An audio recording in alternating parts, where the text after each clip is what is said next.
زنان ناقص الدین و ناقص. معنای این گپ چیست؟ مردها به نسبت زنها عقلانی ترند.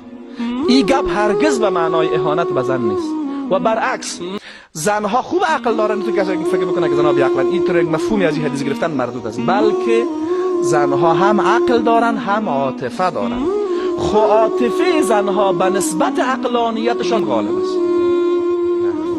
نه عقلانیت بیشتر مردا دلیل بر برتریتشان هست و نه هم عاطفی تر بودن زنها دلیل به چیشان است؟ دلیل بر برتریتشان.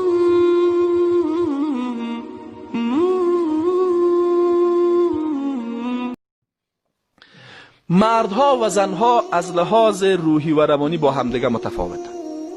روحیه زنها روحیه متفاوت از روحیه مردها هست.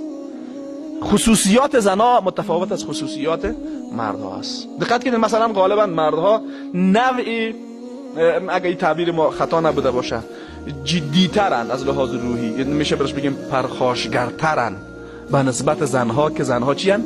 نرمترن. دقت کردین؟ آرامترن. البته استثناءاتی وجود داره، ما اصل ذکر میکنیم. خب همیشه بعضی ها پیششون اما اصل و قاعده خطا میخوره، تو نیست، اصل مطرح هست. بعضی از زنها مثلا ممکن خیلی پرخاشتر از مردها باشن و بعضی از مردها مثلا ممکن خیلی زنانه تر از زنها بوده باشن. اینا قاعده نمیتونه بوده باشه. خب عالی، تفاوت هم از لحاظ عقلی و هم از لحاظ عاطفی، از لحاظ روحی و روانی هم هست، از لحاظ عقلی و عاطفی هم هست. و وقتی انسان امین نقطه را درک کنه، بعد او حدیث رسول الله صلی الله علیه و سلم خوب درک میکنه که گاهی وقتا ایده از مردم تصور میکنن که ببینن پیامبر چطور زن ستیز نبوده، گفته که زنان هم بی عقلن هم بی دین. اما حدیث رسول الله صلی الله علیه و سلم که بخاری روایتش کرده که میگه ناقصات الدین و العقل. خیلی ها وقتی نمیتونه این قضیه را بفهمه، میخواد سر حدیث اعتراض بکنه و حتی جاهلانه تصور میکنه که ما بسیار چیزا فهمیدیم. ها راست میگن، شما اومدین بخاری دفاع میکنین، ببینید بخاری چی پای وجود داره. ناقصات العقل و دین یک نمونهش. این بی عقل تصور میکنه که اینمی حدیثه که رد بکنه می خیلی خوب است.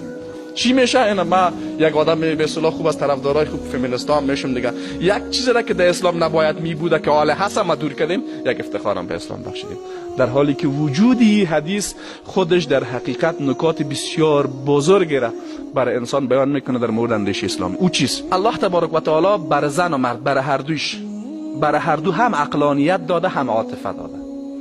چون نیاز زندگی مرد و زن برای هر دوش نیاز داره. هم زن به عقل و عاطفه نیاز داره و هم مرد به عقل و عاطفه نیاز داره. اما مسئولیت های شرعی یک مرد به گونه است که عقلانیتش به نسبت عاطفیش باید بیشتر باشه و به همین خاطر این چیز انسان عملا یعنی بالفعل هم آدم میبینه. دقت کردین؟ وجود عقل و وجود عاطفه اول برای هر دو نیاز است. به زن و مرد به هر دو نیاز است. الله برای هر دوش داده. هم زنها عقل دارن هم مردها عقل دارن، هم زنها عاطفه دارن هم مردها عاطفه دارن. عقلانیت مردها به نسبت عاطفیشون بیشتر است و عاطفه زنها به نسبت عقلانیتشون بیشتر است. حال ذات این گپ دلیل برتری نیست که ما شما بگیم خب اینا دیگه خلاص ما که از شما که عقلانیتن ما برتری. این دلیل برتری نیست. این دلیل برتریت کاملا چیز متفاوت است و به عین ترتیب زنها هم نمیتونن بیان ادعای برتری بکنن که خب چون عاطفه یک چیز مطلوب است. خب عاطفه یک چیز زشت نیست، یک چیز نیکو است. بیان زنها بگن خب عاطفه چیز بسیار ارزشمند است، ما شما که بیشتر داریم ما شما برتری. بلکه وجود این تفاوت یک ضرورت است. دقت کردین؟ و این حدیث رسول الله صلی الله علیه و سلم دقیقاً این قضیه را بیان میکنه که زنها به نسبت مردها عاطفی ترن. چرا عاطفی ترن؟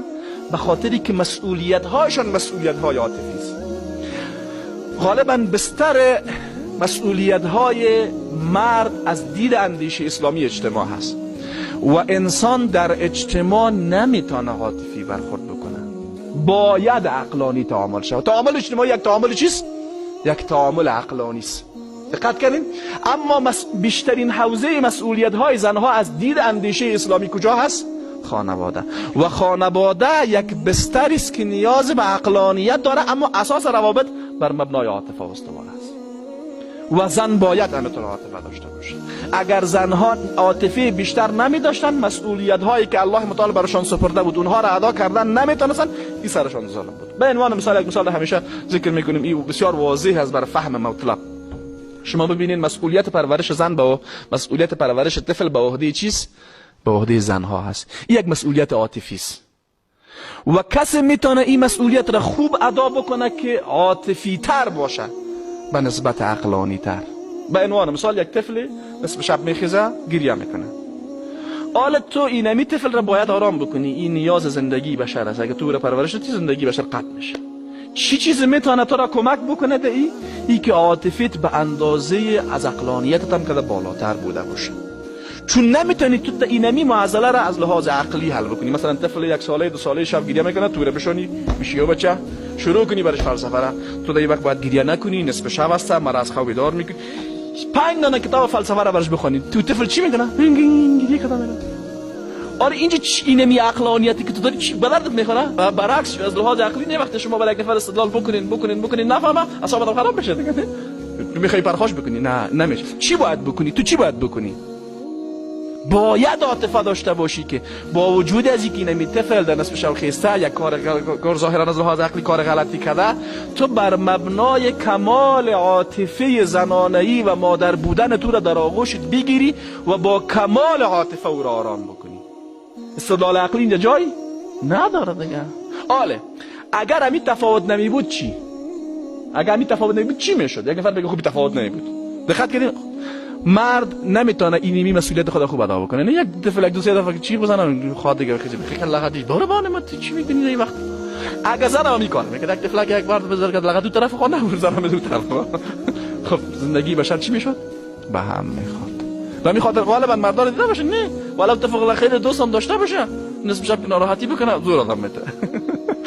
من محمد خیلی دوست دارم، بسیار زود دوستش دارم، اما گاهی وقتا بعضی شب خوب خوابم خستم میباشم که میچینگیش میرسه سرم بد میخوره. اما با مادرش اگر 100 بارم ناراحتی بکنه 1 بار سرش اعصاب خرابی هم نمیکنه. اما تو باید باشه. اگر ایتو نمی بود، اگر الله متعال عاطفی بیشتر را بر زنها نمیداد، با وجودی که این مسئولیت عاطفی را دارن در حقشان ظلم کرده بود. دقت کردین؟ پس این تفاوت بر مبنای عدالت است. و به عین ترتیب مردها شما در جامعه نمیتونین یک تعامل بسیار عاطفی داشته باشین. میشن؟ نه همیشه. اینجا باید قواعد عقلانی باید حکومت بکن. حالا اما مردها وقتی مکلفیت های اجتماعی دارن عقلانیت نداشته باشن باز به مشکل برمیخورن دیگه. متوجه شدین؟ و این نظم زندگی رو چی میکرد؟